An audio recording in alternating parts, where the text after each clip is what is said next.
30-year-old Springbank right there. Of course, Blanton's just hanging out over here if you want it.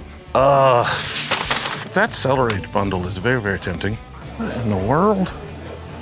Say Pappy Van Winkle one more time. Old Elk, Rare Perfections, the very old St. Nick's back there. $314 for a Michter's 10-year and a couple of bottles. We are bourbon hunting here in Boston, and the morale has most definitely improved. Started out this morning dealing with traffic, trying to get through Boston in the rain. Wasn't fun.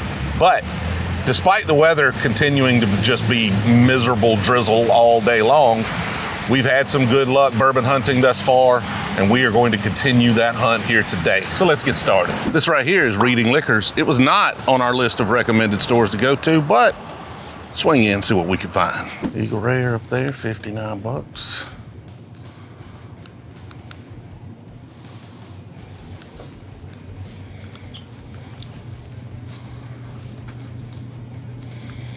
Make sure we don't find anything dusty down on the bottom. ASW getting some distribution up here. 4-grain barrel strength. Penelope.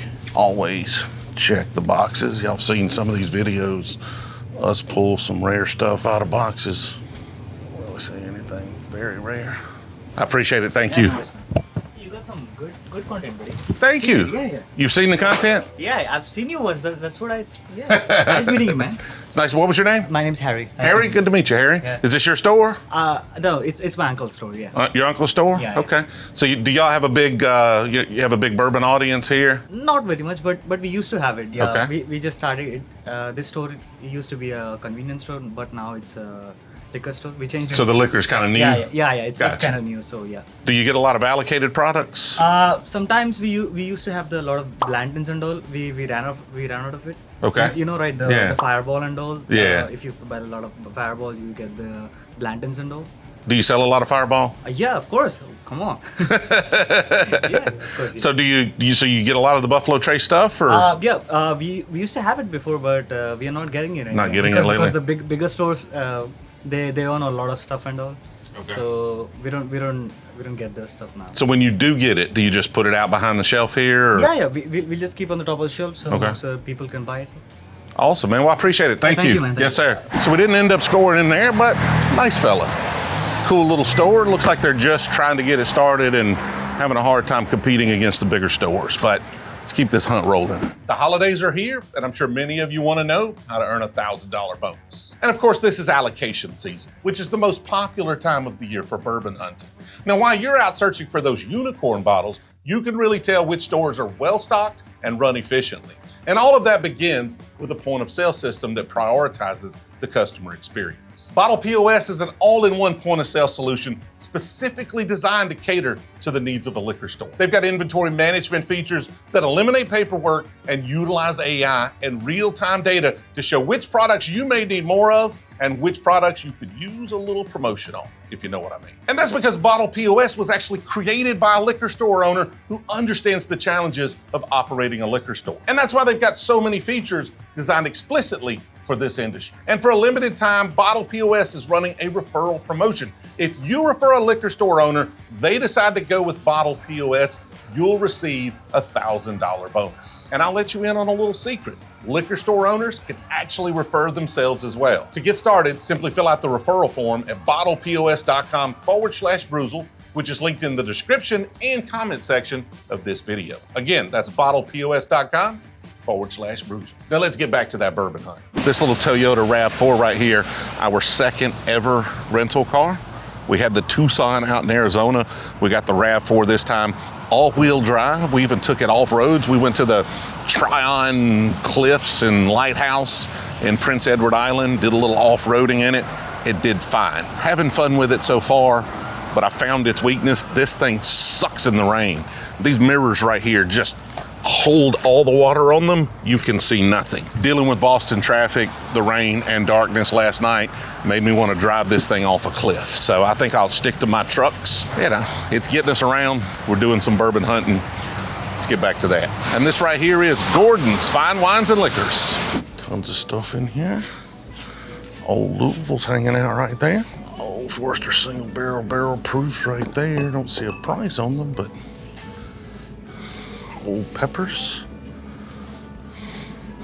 I'm assuming this is their barrel pick selection. More New England Barrel Company. I don't think I've seen that label.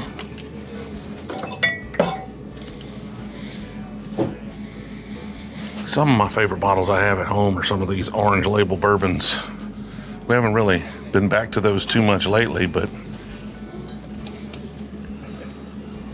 Barbados Foursquare Rolling Fork. This is like mostly scotches and things. Non-bourbons. Little Jefferson's down there. Of course, that Angel's Envy. 30-year-old Springbank right there. Look at that. Woodinville Rye. Jimmy Reds. Got a bunch of Starlight barrel picks. Looks like he ran into the same problem I did. He went there, drank too much, bought a bunch of barrels. And by he, I mean whoever does their barrel picks. Some Nashville Barrel Company getting up here.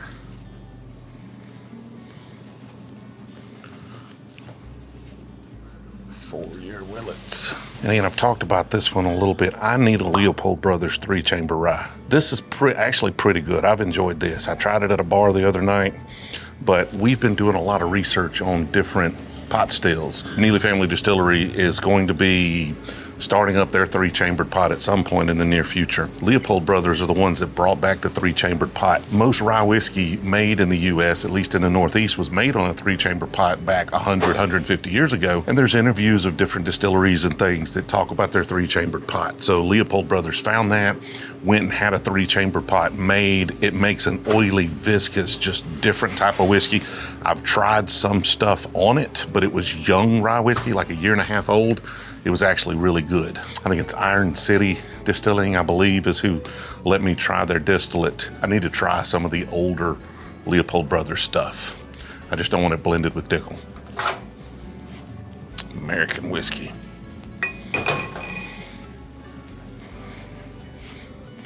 Eight-year Cloud Maze hanging out right there. There's some Leopold straight bourbon whiskey, but it's not the 3-chamber. Check out the Scotch selection for you if you want to see it. Some Highland Park 15. I don't know if that's rare. Is that rare? Is that good? I don't know. Y'all tell me. Irishes. Wilderness Trail single barrels. Dude, these right here, 4 years, 6 months. I'm still looking for the older and older, like +5 years on these are fantastic. Old Carter there. Sweet wheat. Look at that. Didn't even notice it. Won't see a price. Now, I like these. We haven't drank the one I got, so probably not getting another one, but I know they're pretty sought after. New England rum. All right, didn't really find anything in there other than that sweet wheat, which I know would be a big score for a lot of folks, but not a bad bottle. Just not something that really stands out on my bar, so not gonna be backing that one up. But man, we should have lunch around here. Something smells delicious. I don't know what it is. It smells good though. But we got bourbon hunting to do. It ain't eating time. I'm having to park a mile from this one, so a lot of people are here, or they're at Nordstrom Rack, I don't know. But that one right there is Burlington Wine and Spirits. Got a bar over there. Don't see any people. Got some Knob Creek there. Clearance shelf. Your Bacone's Baby Blue right there. On clearance, Templeton Rise. Ooh, a double oaked Huber's. I'd take that one with me if we were driving. The Takumi Kentucky Alps coming down.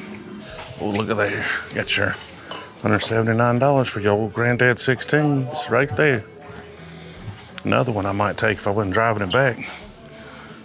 Elijah Craig 18 hanging out right there.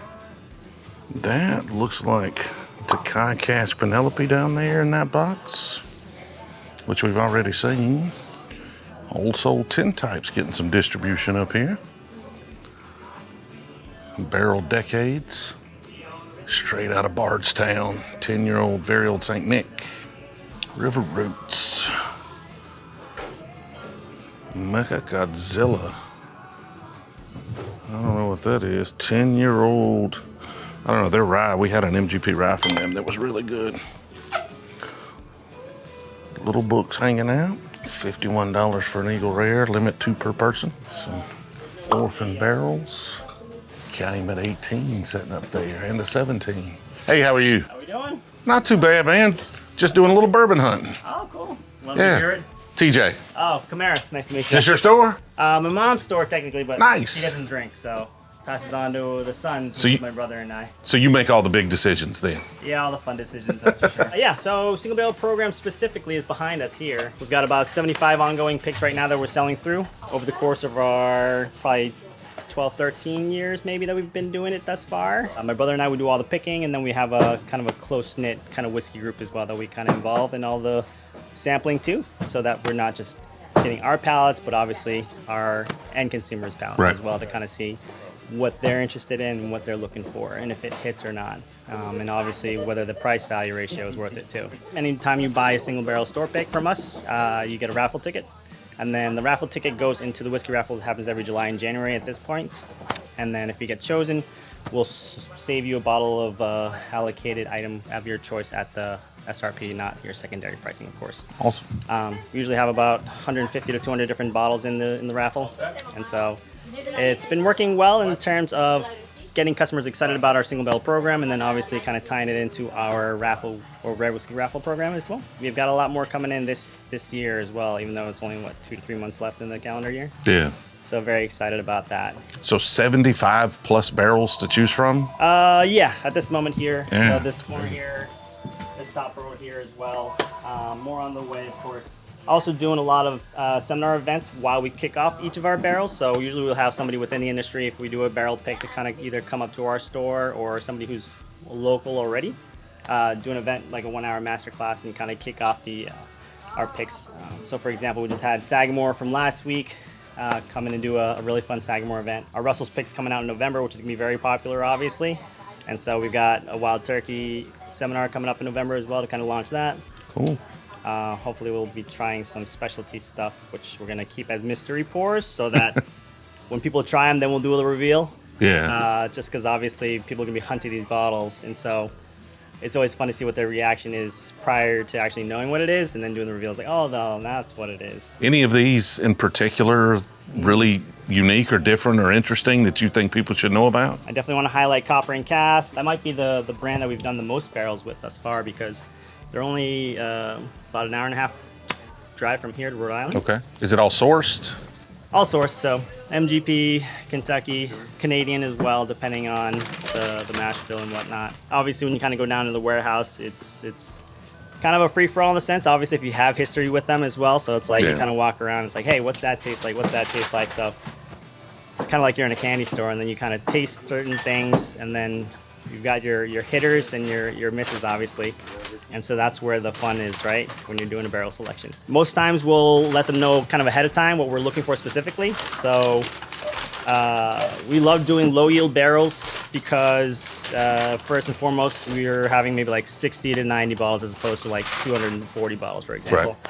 Right. But then we found that low yield barrels have a lot more character and depth than a full barrel typically would have. Yep. So they've been great in terms of accommodating that request, and they've put some stuff aside as well, which we'll probably kind of revisit again in the near future. New England Barrel Company is another brand to kind of potentially mention as well, especially being from Massachusetts. We got James Saunders, who's pretty much like a one-man team behind the brand.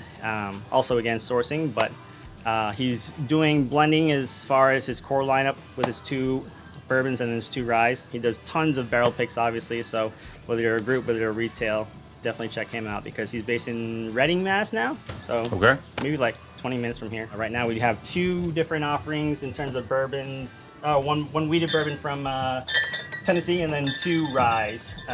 One's a toasted, one's a straight rye. So really tasty stuff from there. If you like the JD barrel proof ryes, Sure. you'll really like that. That toast straight rye there. I definitely love to mention Laws. So Alan Laws out of Colorado. We first met him because of our whiskey buddies Joel from the Whiskey Rocks podcast, if you're familiar with him on IG at all. Okay. He did an interview with Alan Laws about a year and a half ago. Of course, kind of passed on the contact to us, and then the conversation came up, hey, we'd love to have you in the state, and then from there, potential barrel picks. So he sent us barrel picks samples in the mail, blind as well, which is a lot of fun. So all it was, it's just the barrel number, I think, was on the bottles themselves. So we didn't know proof, we didn't know mash bill, we didn't know anything else. So tried them out, and ultimately we decided going up with these two specific bottlings. Barrel number 98 for their 12-year single barrel flagship 4-grain mash bill for their bourbon. So one of his earliest barrels was barrel number 98, which is also, again, 12-year age statement, which is pretty crazy as well because of the high proof, almost 137, so 136.4. Is that their distillate? That's their distillate, yes. So Okay. they don't source anything. I'll have to take that one off your hands. Yeah, and you should try before you leave as well. We got tons of samples here, obviously, to taste through. This was more of an experimental mash bill that he's doing with the wheated bourbon mash bill, and so it's only like kind of 5 to 6 year age statement on that one specifically. So the flagship would be their 4-grain bourbon. Right. You get certainly your kind of grain forward qualities, a little bit of kind of dark fruity essence to it, but definitely rich, dense oak. So mouthfeel wise, it's very palate coating, and you definitely kind of get that aged character out of it without being too tannic or astringent on the back end. So definitely want to mention them for sure. And then we do some charity single barrel releases as well. So Wheel Horse here, another off-brand of Copper and Cask. They're primarily sourcing Green River. And so we kind of collaborated with the Bedford Fire Department over here, just 10 minutes down the road. Our cousin's a lieutenant, so he's a big whiskey guy, including, of course, a lot of his members. So all of these bottles and proceeds will go to his specific department, which is a lot of fun. Nice. Shout out that Double Oak Peerless on the top right corner real quick, because not much of Double Oak single barrel options are readily available. So that's a single barrel? Correct. Okay. So we met up with John Waddell in Kentucky again back in May, and so we got the green light to do a double oak pick, which is, again, usually he'll do like 5 or 6 that he'll let go through the entire year. Yeah. Most of them is going to be your typical, your bourbon, your rye, of course. But getting a double oak is pretty special, so I recommend you try that as well before you leave. That is difficult. We tried to get one. We could not. So we got turned down. Yeah. We bought 3 barrels from them, still got turned down for a double oak. Oh, really? Yeah. Shucks. I'd love to try that Laws if you've got that one in a sample. Yeah, let's do it. Of course, Blanton's just hanging out over here if you want it. Bundled with one of the store picks, but cases of it. All right, you want to jump to the big gun, 136 proof? Oh, that's the one. Yeah, that's the one. Let's if we're gonna do it, let's go in with both feet. All right, so 12-year, 136 proof. Correct. 4-grain mash bill. Yeah, also shout out to Alex McCabe, who's also really cool on Instagram as well. He's the Bourbon Boot. He introduced us as well as to Alan Laws himself. He actually moved out to Colorado. He's over there now. And he's done multiple picks with Alan as well now, which is pretty cool. Yeah, mash bill, 60 corn, 20 wheat, 10 rye, 10 malted barley. So this has definitely that barrel impact starting to come through a little more, which is like that. Their distillate aged in Colorado, which I would have expected less barrel impact. Okay. You know, in that climate, it's kind of crazy that it's and it's not that it's like super heavy, but definitely kind of some of that barrel char, little maybe slight chocolate, tobacco notes, just really light and subtle starting to come through on it. That's interesting. Yeah, so that's a fun one for sure, and an incredible value when you think about, you know, single barrel strength, 136 proof, and that 12-year age statement for under $100. It's kind of hard to come by sometimes. Most of your bourbon's down this way? Yep, so all the picks are here. We do have a lot of limited releases over there, kind of one-offs, one and done type of thing. And then, yeah, kind of general bourbon shelfers will be here all the way down. And you said you do like a raffle or giveaway with a lot of your allocations, but then you know, you've got like Blanton sitting on the floor there. Yeah, so every couple of months we'll get like, I don't know, 6 to 12 bottles of Blantons every now and then. Maybe sometimes less and sometimes kind of hit or miss. So obviously one way for us, again, to kind of bring in our single barrel program to light, especially with customers who don't know that we even do them, is to kind of mention it. And at this point, we're kind of tying with our Blantons releases. So whenever people are looking for Blantons, which is on the daily, we'll kind of mention, hey, it's here, but we'll charge regular price for it, not your secondary pricing for it. However, we just need to tie it in with any of our store picks. So I think our least expensive store pick is like $35, so it's not too crazy in a sense. In terms of bundling them together, it definitely is a great conversation starter for us, which has been working well. I saw the Weller Millennium. Yeah. I didn't notice Right. is this a bundle? Or this, you submit tickets? I was like, Oh, are you yeah. bundling it with a case of Old Rip? Like, I know, right? That'd be pretty cool. And that might actually get it out the door, perhaps. That would get it moved, yes. Maybe not. We'll see. That was that's a just hard one to sell. That's just our raffle box. Okay. The other tickets go in there. The Millenniums, I don't think they're moving like Buffalo Trace thought they would. No.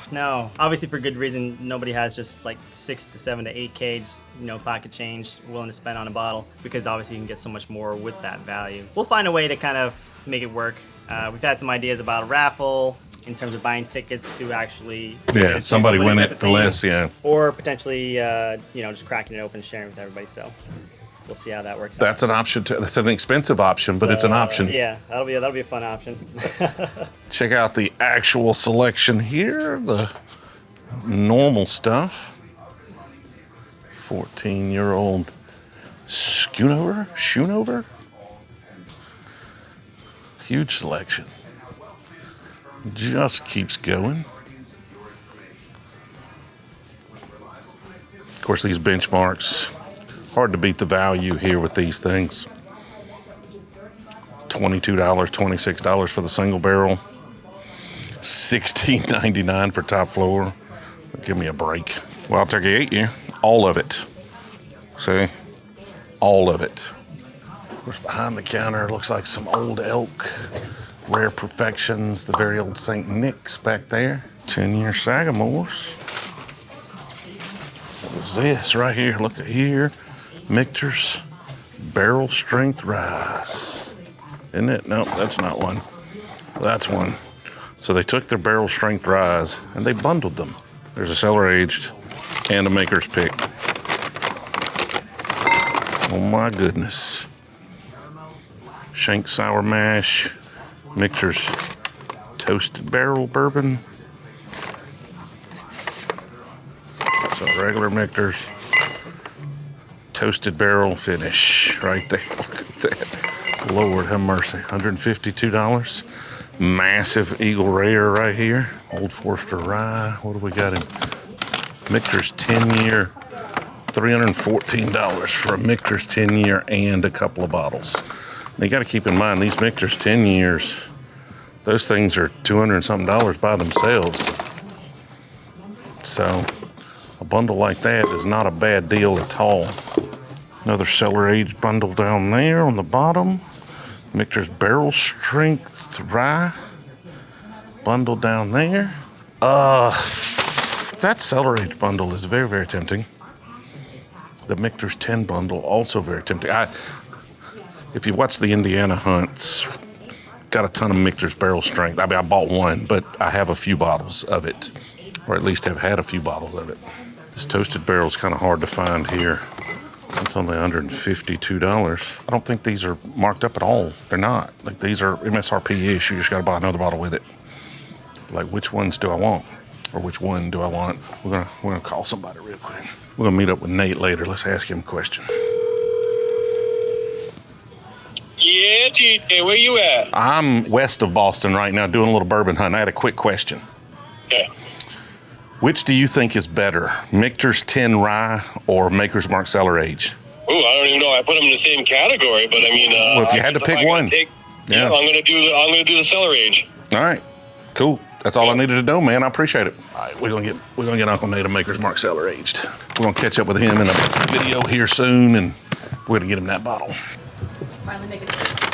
I bought it for somebody else. I let him make the call. Have you tried the new celery yet? I have not, and I'm gonna give that one away. I may try it from him, but Try it. absolutely, that would be great. Yeah, so a lot of our customers, they're fantastic. We love our customers. They get some of the bundle, like you're just saying here with the Maker Cellar, Yeah. and then they crack it open. They give us a sample too. So like, oh man, sweet deal. Otherwise, I mean, we open a lot of stuff, but sometimes obviously the heavy allocated things we might not open, and so it's definitely very appreciative to get in this sample.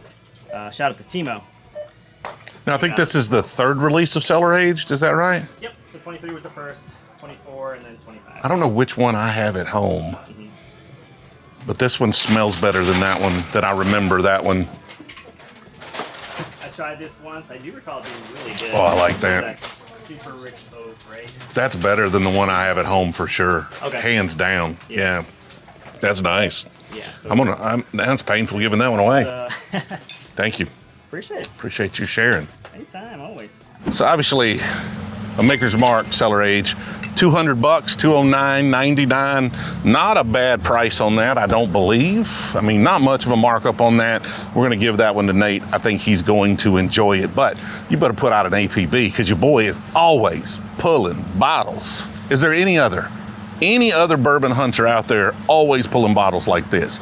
If so, no joke, let me know down in the comments. Who's your favorite bourbon hunter outside of the Brewzle channel? You're watching the Brewzle. You may like it, you may hate it, whatever, but like, don't put me. Put your favorite bourbon hunter down there. Y'all go down in the comments, find some of the other folks that are doing this type of content. Follow them for me, that'd be fun. So let's share the love a little bit, just like we're gonna share the love on these bottles. Let's keep the hunt going. We are most definitely not in Boston here. This was the most recommended store in Massachusetts, but we had to come all the way over to Westboro, which is probably gonna cost me 2.5 hours going back in rush hour traffic to come out here. Definitely with the trip out here and the trip back. If it's as good as they say it is, it was worth the trip over here. Now, it also could be a troll. We've been trolled on a store or two in some of these, like asking for recommendations. You never really can tell what we're gonna get. So let's hope this one is worth, because we put a lot of our day into coming over here to Julio's Liquor. Got some fancy stuff here. Logic Craig 18, seen a couple places. A little Dark Arts single malt. All the single malts in the world here. Some rare character store picks. Well, that one obviously gets my attention. Tawny Port. Ooh, another one of these Hearst single barrels. Again, a lot of these yellow label ones are, not all of them, I don't think, so you're gonna have to try it, but I think a lot of these are Willet. 119.3 proof. And I kind of said, like, these Knob Creek store picks used to all be 120s. And they've made them now cask strength picks. And one of the interesting things is like, this could not have been a Knob Creek pick previously because it didn't make that 120 proof. And so I'm really looking for some lower proof stuff and see, like, if you find a 114 or a 115 proof knob pick, how that stacks up to the 120s. 10-year, 9 months OESF right there. New England corn whiskey. Looks a little light. This one's getting a little better color on it here. Distilled from grain, handcrafted and bottled by. But it doesn't say distilled by, so that throws me off a little bit. Throws me off a little. I don't think I've ever seen this Rare Hair bottle. Didn't Rare Hair come out with a bunch of like really expensive stuff? French oak. All right, so we've seen this one in one of the previous hunts, but we were looking to see if we couldn't find a single barrel. Might take this bonded if nothing else. I think this is bonded. This is their distillate, supposedly. Dude, really been enjoying these. This is the one that I haven't tried from them. I've seen it though. We'll probably find that one closer to home.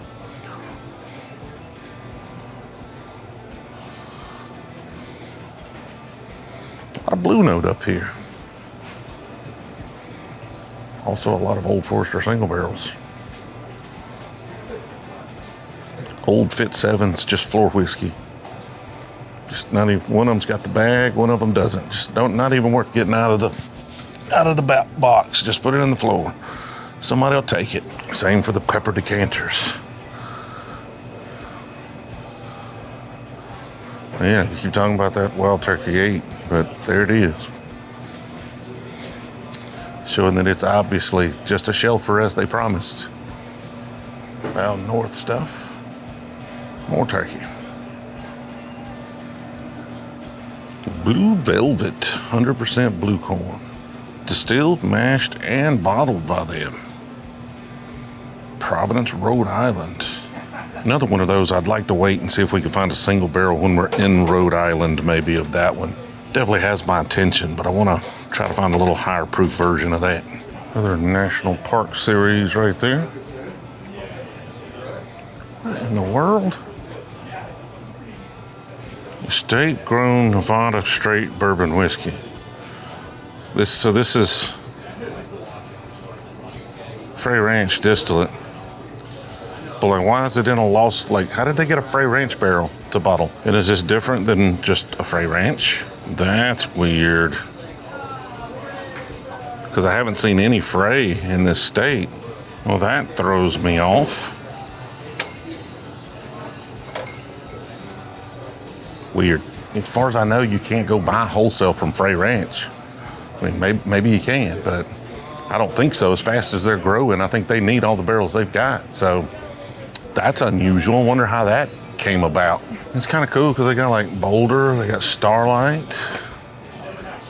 I don't know some of these other ones, but then it's in a market where Frey doesn't have distribution, although Starlight does.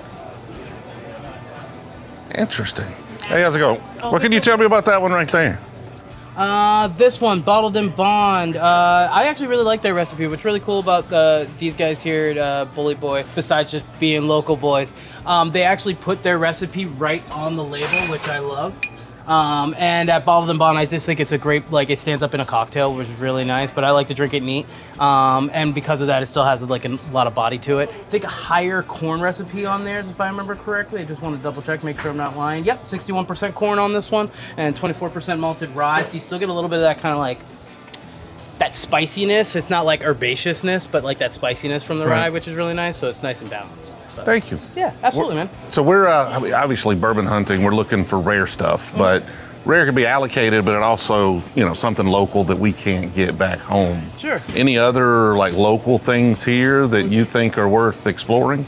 Berkshire does a great job with their corn whiskey. I really like. Beyond that, besides that, Bully Boy Bottled in Bond, their American whiskey is absolutely delicious. Bully Boy? Yeah. They do a really good job with that. Other than that, I mean, we have some Vermont stuff in the Mad River down this way. I'm not sure if that's something that'd be tough for you to get your hands on. In New England here, and we have Taconic coming out of New York. I'm not sure if that's something that we've had a little Taconic stuff. Yeah, it's good stuff. Then those would be really the only ones that would be kind of fairly local, or at least in the region. Okay. I think we're going to hunt in Vermont, so we'll probably look for that. Look for some single barrels up there. Very cool. So we, try to find something from this state. So it'll be good to have this one. I think that's a good shot right there with Bully Boy. Right here, these Lost Lanterns. Yeah. This one's from Frey Ranch, which we're big fans of Frey Ranch.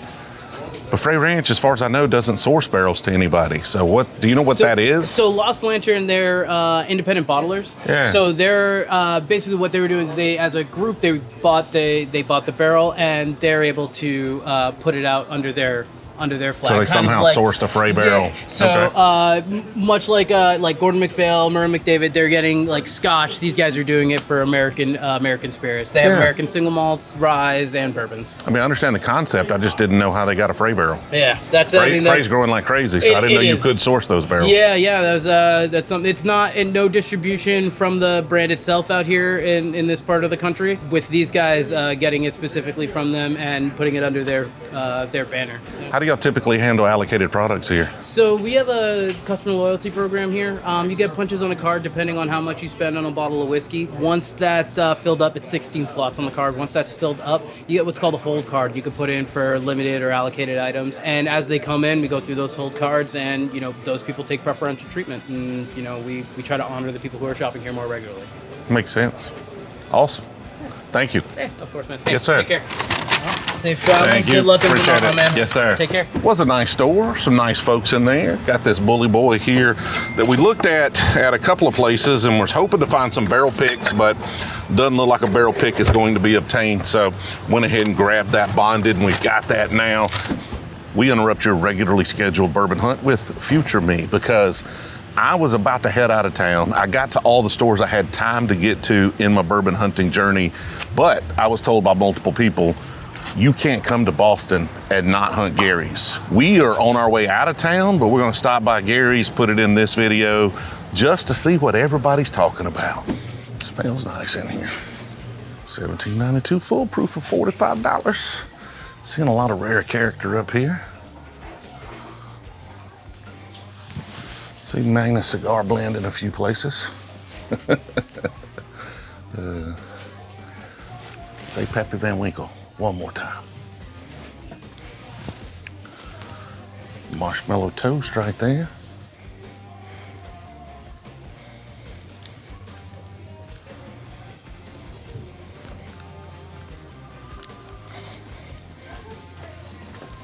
We see a Michter's 10 Rye back there. Hey, how's it going? Not too bad. TJ. Hi, David. Nice to meet you, David. We have a YouTube channel where we just do bourbon hunts. Oh. So we were in Boston filming, and 2 or 3 people's like, you can't come to Boston and not film at Gary's. Gary has a group of guys. Okay. I've seen it called the Wicked Oak Society. Yeah. Which they do barrel picks.